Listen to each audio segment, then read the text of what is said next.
and we really appreciate it. We know it's a Friday afternoon, so of course, your time is very well appreciated to give us a few minutes this afternoon as we head into the weekend. Just wanted to remind you to keep your microphones on mute, and we will have Mr. Jaspal speak for a bit, and then we will have a Q&A towards the end of the session. So I hand it over to you, Jaspal. Thank you. Hello, everyone. Thank you so much for making time to join me today for this virtual session. 2020. What a strange and difficult year, 2020. I was just reading the other day, there are close to 60 million people who have been infected by the virus worldwide. Can you imagine? 60 million people. And many of you may know a relative or a friend struggling with the virus. Or worse still, you may even know someone who has died from the pandemic.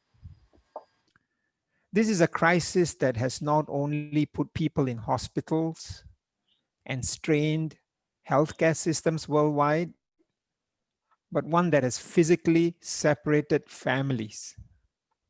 You from your family, I from my family, and it has put strains on our personal well-being. I know people who have gone bankrupt. I know so many families where the husbands or their wives who are working, they've lost their jobs. Now, meanwhile, in the education sector, I was just reading some World Bank reports and reports from other developmental organizations. In many countries, they are actually cutting budgets on education. And there's a rise in poverty. And one report said, because of the pandemic, 9.7 million children will be out of school forever. Forever, yeah? Just not out of school. Forever. They're not coming back. This is the situation today. But in January 20, it was a different picture, wasn't it? I remember, we were all having dinner. I was having dinner with my kids, and we were all, things were rosy. We were pumped up. And then came February. In February, when I was reading about the virus and how it was spreading, I was in several board meetings and I was worried, quietly worried. My last trip to Indonesia was on March 13th. And I remember I was in the plane and there was a look of worry on people. The plane was empty. I think maybe 30%. And then bang, the lockdown. Now between mid-March, just about when I made my last trip to Indonesia and early May, I was on Zoom sessions almost every hour, Zoom after Zoom after Zoom, trying to get a grip of the situation. I was just looking at my calendar the other day. In those 2.5 months, I must have attended close to 200 hours of Zoom with our school heads, with the SIS board, with the IFC and the World Bank, with my support team, and the local government officials. Now talk to your school head if you have time later. He will tell you that we were Zooming every week in the around March to April. Every week, almost some days, the Zoom sessions will go 3 hours a day, all school heads. We were exhausted. And then this intensity continued right through May and then June. At one time, would you believe it? I had almost 220 emails a day. And the number of WhatsApp messages, my goodness. And I'm not even counting my mother, who's 83 years old, and she calls me 3 times a day. So I must admit to you that I was very, very tired. I was getting burned out, and I was also very worried. And I had so many sleepless nights. And I had this continuous dream that kept coming back to me, that I was in a boat and I was rowing.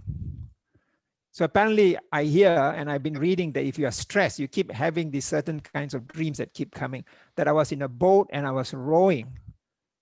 And there was a bad storm, and there was thunder, there was lightning. Now, besides the stress from work, I have an 83-year-old mom who is really unwell. She's alone. My father died 2 years ago. She can't go out. She likes to go and meet her friends. So that's restricted. My children are overseas. I haven't seen them close to 12 months.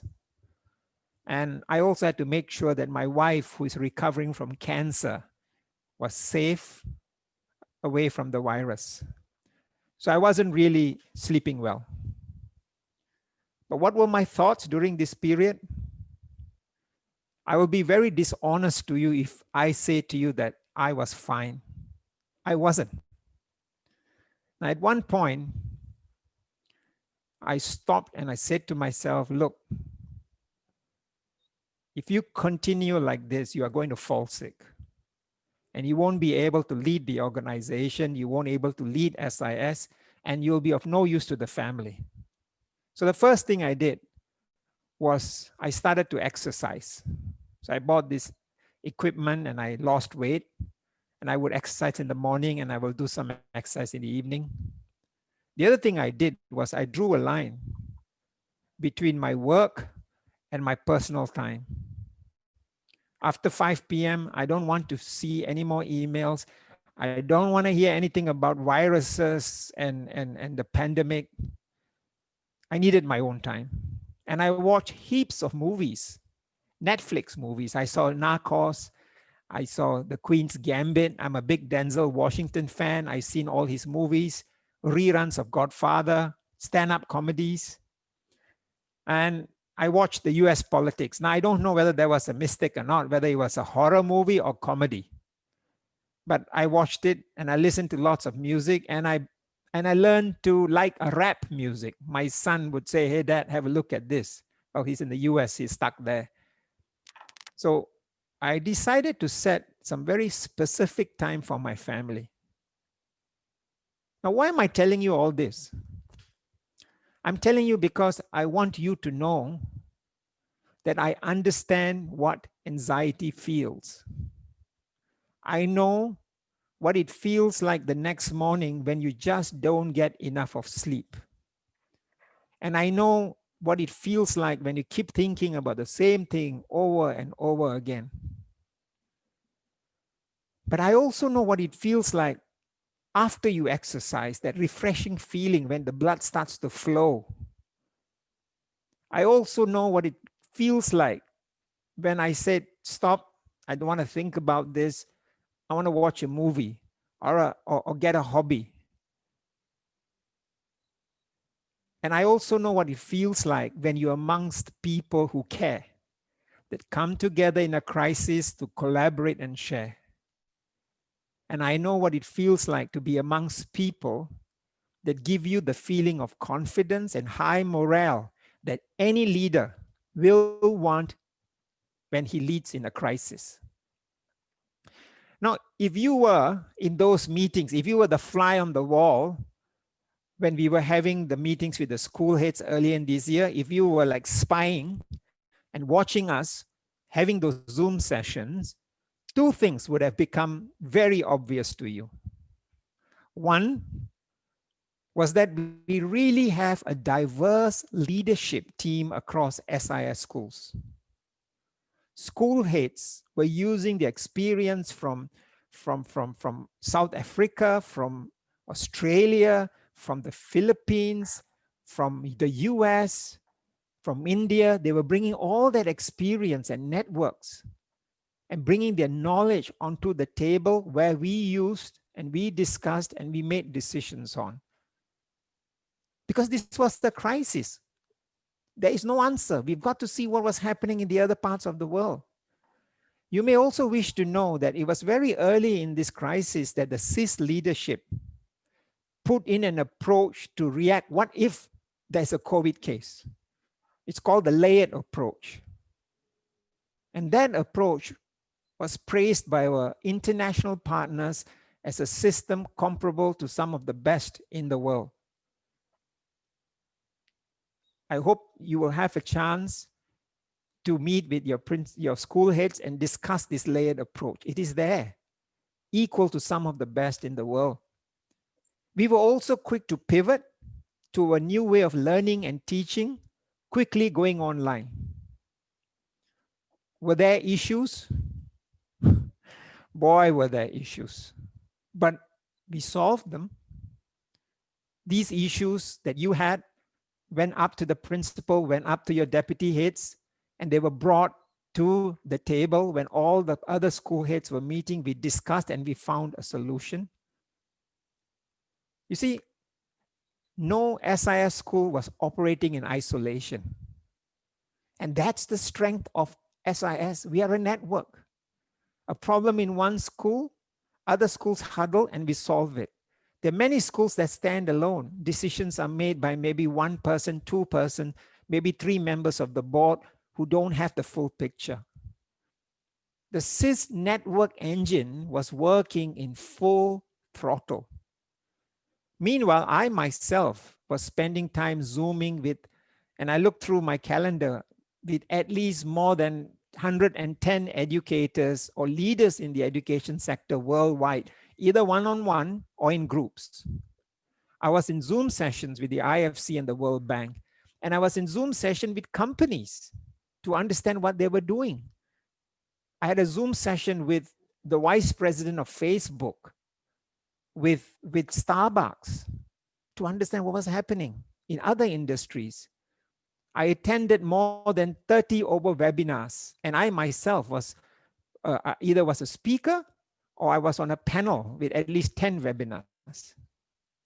The idea was to understand what was happening elsewhere and what some of the established organizations and groups were doing. You know, this world is full of all kinds of people. But I realize that there are a lot of kind and generous people out there if you look for them.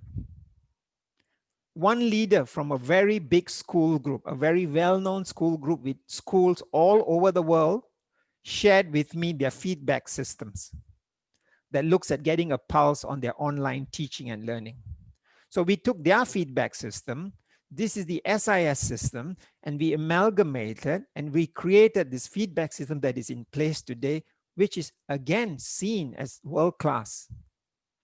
So as people were sharing information with SIS through all our networks, I realized that there are schools elsewhere who don't have this network. So I started to share with schools in Africa, schools in India, with madrasas in Indonesia, with other schools in Indonesia, government schools I had some discussions with, because they were alone.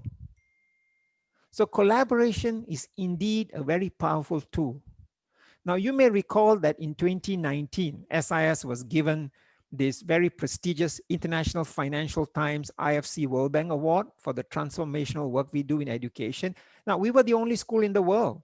We got that for our collaborative system, which allows us to take our best education system in the world and make it affordable. So SIS is plugged into an international education network.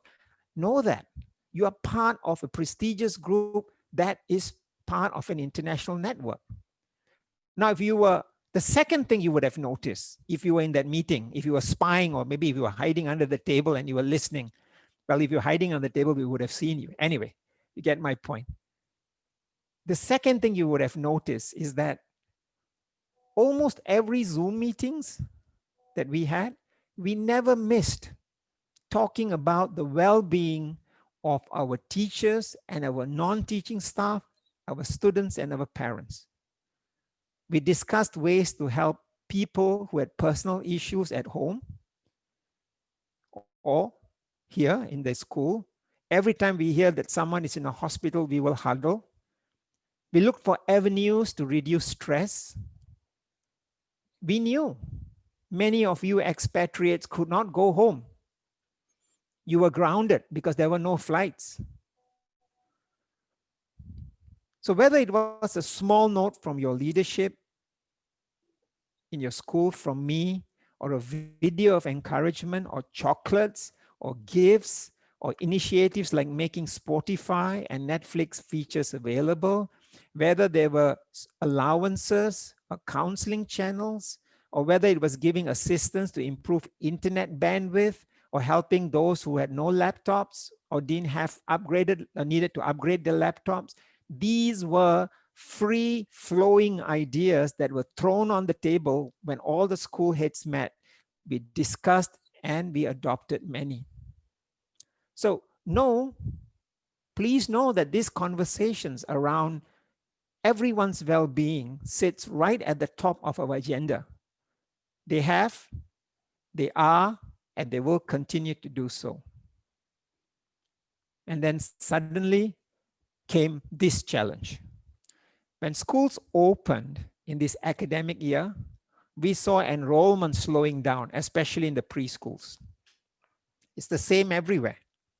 Parents just didn't like the idea of the young children sitting in front of the computer all the time. And then some parents came and said they can't afford to pay the school fees because their businesses collapsed.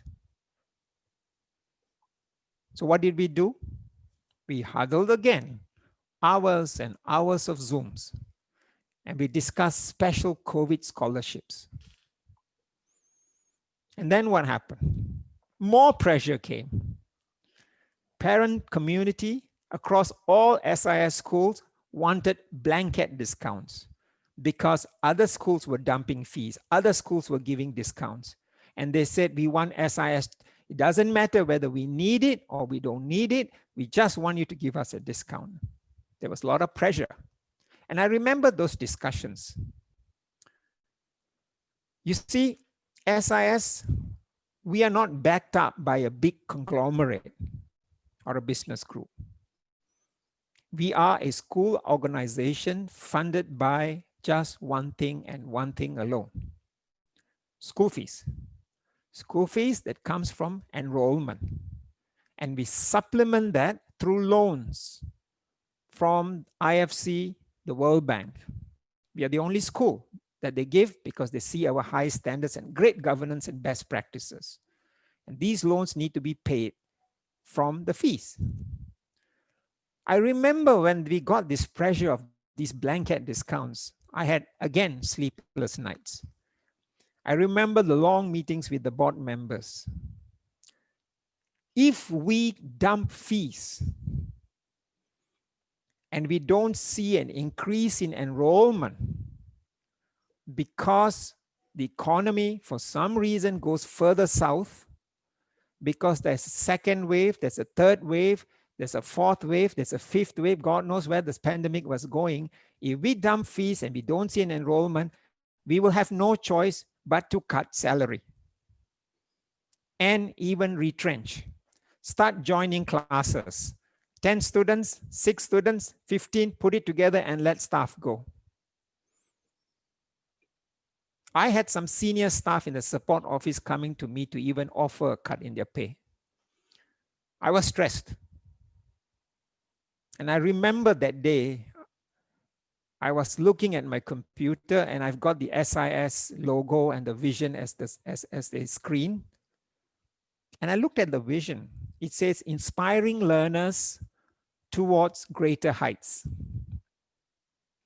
I also remember staring at the school logo.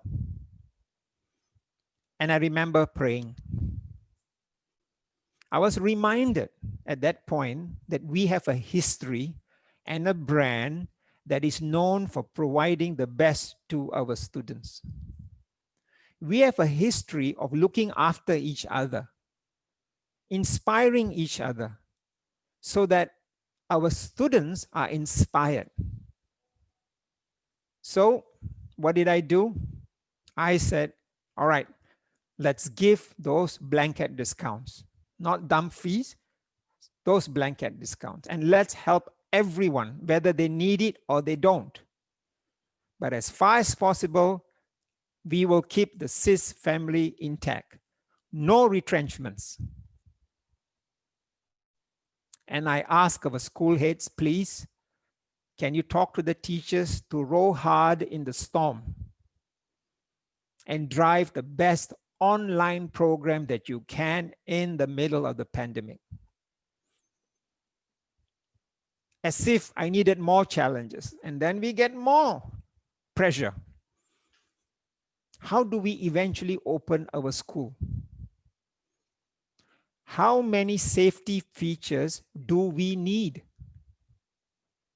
Will there be a special regulation from the government that says, wait, before you open a school, you need A, you need B, you need C, you need D, you need E, you need F, G, H, I, J, K. How much money do we need to set aside for something that we cannot see around the corner? And with all this other pressure, I had more sleepless nights.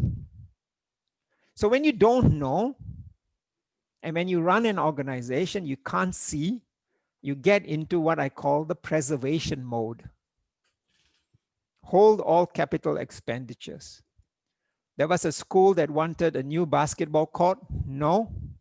Somebody wanted to upgrade their soccer field. No. Somebody asked for new furniture. No. Everything was on hold. And I froze bonuses. Yes, I am very, very sorry.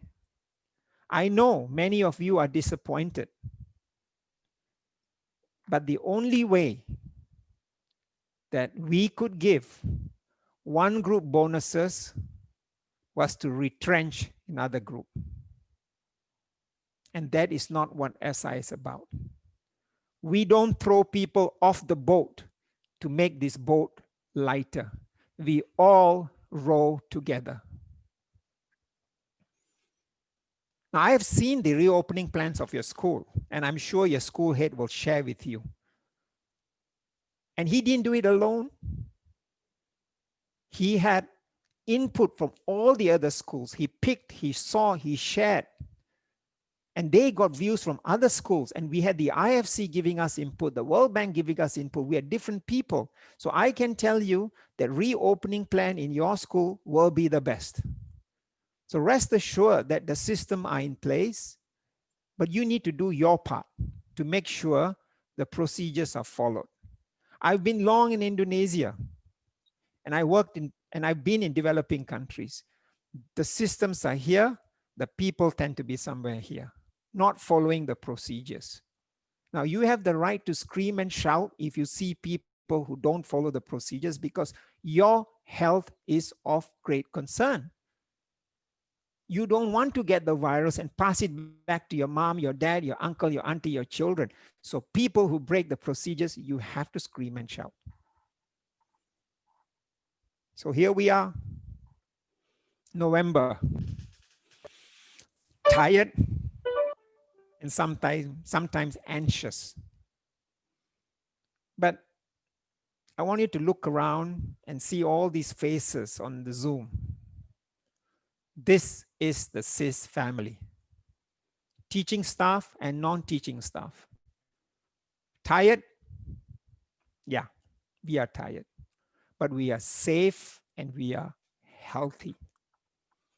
And you know, your parents and students are giving you positive feedback. So I want you to know that don't underestimate what you achieved this year. This was a major crisis. Pat yourself on the back that we wrote. You had your personal issues. I had my personal issues, but we were able to shift to a new style of teaching and learning quickly. You listened to feedback and intervened and changed. You kept your lessons funny, and I've seen your videos. Some of the lessons that you put are so funny that I just kept watching and watching again. You understood what the well-being of your students, of your peers meant, and you were sharing.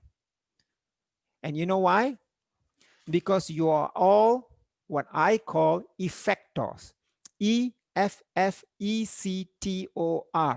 Effectors. If you don't know what this is, Speak to your principal, effectors, and I'll tell you roughly what it is. The E in effector stands for earnest. Folks, you all have worked earnestly and selflessly throughout the crisis. You are always seeking feedback and you're always looking for improvement. F in effector stands for funny. Many of you are very, very clever, making your lessons fun, because you know humor helps to put students at ease. And boy, do we need humor and laughter in this crisis. The F in effector stands for firm. Online classes are not easy to run. I can guess, I know, I've seen some, but you know what firmness means, and you have run those classes very nicely. The E, the second E in effector stands for enthusiastic. I know many of you, and many of you have a level of enthusiasm that is contagious.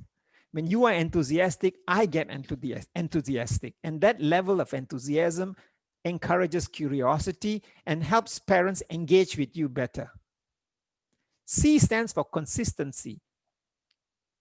You and your school head have consistently obtained positive feedback. I've seen those positive feedback. And that consistency will bring a sense of stability and calmness. The T in effector stands for timeliness. You are logging on time.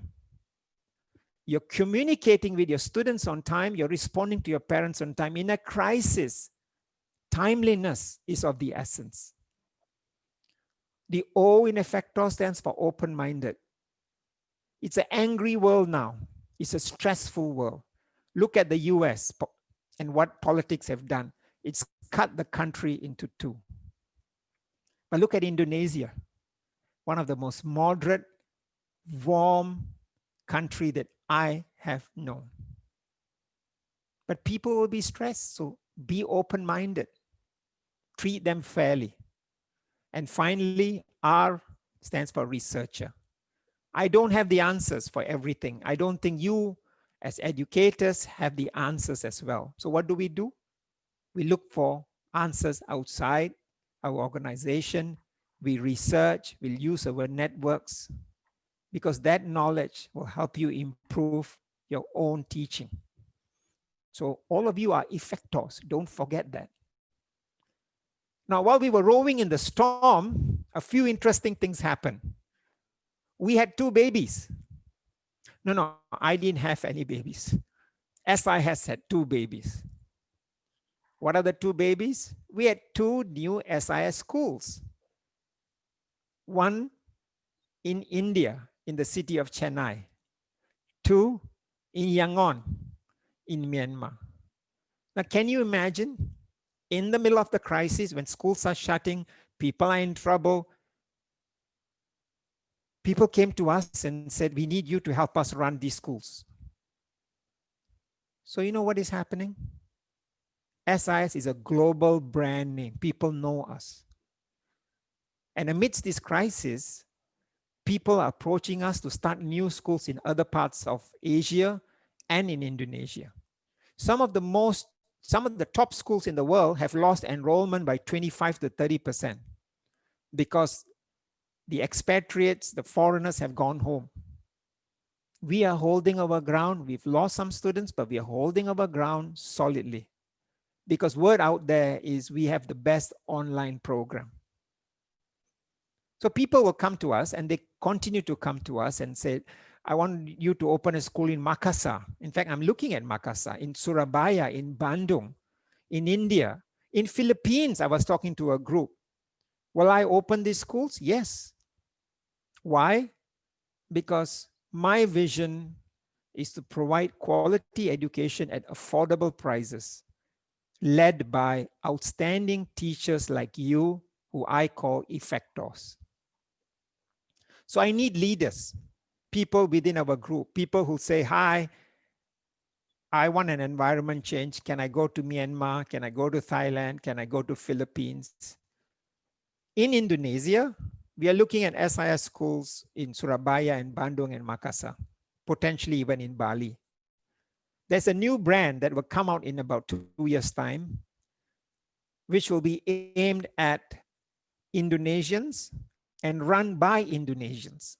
This school will be at the lower end of the tuition fee pyramid. It'll be based on the Indonesian national curriculum, but overlaid with 21st century skills like the kind we have in SIS called PACE, perseverance, collaboration, communication, and entrepreneurism. If I can get the right partnership and funding, we are going to open 5 in 5 years. So the opportunities in our group for Indonesians and non-Indonesians are immense. And I'm looking for leaders. So you see, one thing that COVID has done is to show parents or show critics that children need to go back to schools. There were a lot of technology companies, or what I call the technology gurus, who say K to 12 schools are going to shut. It's technology. Don't build any more schools. Really? Parents don't want their children to be sitting in front of computers. They want their kids to be back in school, because that's where they socialize, they interact, and they develop so many skills. So rest assured, we will ride through this storm and we will grow because we have a strong brand. To a non-teaching staff, and I'll speak in English and I'll switch a little bit in Bahasa. But let me speak in English first. All this effort that your school head and all your teachers are doing, hey, would not be possible without your help. Our admin team, our cleaners, our teaching assistants, marketing, our security guards, our drivers, our maintenance team, our finance team, our receptionists, everyone played an important role to bring us where we are. My father was a doorman, a humble doorman who opened the doors of Hong Kong and Shanghai Bank for many, many years. He passed away 2 years ago. And I remember when I visited in hospital, he said, you know, son, if I didn't open the doors of the bank, there'll be no money in the bank. So in his own funny way, he was proudly saying, hey, I contributed to the bank. And bless his soul, indeed he has. And so has every one of you. So you are all NTS, an important member of the SIS family. Kepada rekan-rekan kita, non-teaching staff, bantuan Anda itu adalah salah satu sebab SIS bisa nyampai ke posisi ini dalam krisis. Apakah kalian dari admin, teaching assistant, apa kalian marketing, satpam kayak, sopir, finance team, dari finance, dari reception, dari maintenance, tiap orang dari departemen ini main peranan yang luar biasa, yang sangat dihargai. Ayah saya adalah seorang satpam. Beliau itu almarhum buka pintu Bank Hong Kong and Shanghai Bank. 2 bulan sebelum beliau meninggal, dia lagi joking dengan saya. Katanya, kalau saya nggak buka pintu, bisa jadi nggak ada uang di dalam bank, katanya. Ya lucu lah ya. Tapi itu caranya secara simpel, karena pendidikannya nggak setinggi ya. Tapi cara simpel di beliau untuk mengatakan, saya juga kontribusi kepada bank itu. Betul. Begitulah. Saya menghargai bantuan kalian semua non-teaching staff. Kalian juga adalah keluarga SIS, jangan lupa. So what will tomorrow be like? I don't know. But I'm very, very optimistic. I'm very optimistic because we are going to see some very good vaccines coming up.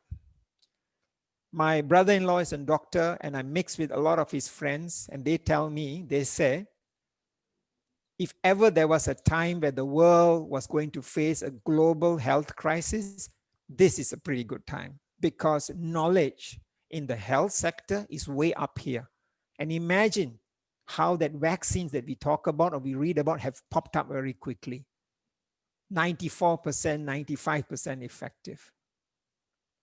Rest assured, I'm also optimistic that we will see SIS enrollment remain steady and grow. In fact, I'm thinking after the crisis, there'll be a big rush of students to come to our school. Why? Because we have a genuine brand that believes in the genuine nature and purpose of education. Because the SIS family genuinely cares for its teaching staff and its non-teaching staff. Because we have a genuine leadership in SIS. And I can tell you, after leading SIS for more than 25 years, we have today the best leadership team, the best set of teachers, and the best set of non-teaching staff that I ever had seen in SIS.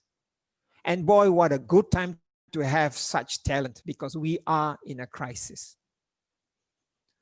So let me end by saying that we have to look at social distancing. But physical distancing doesn't mean emotional distancing. Your students need to be connected to you. These are very difficult times.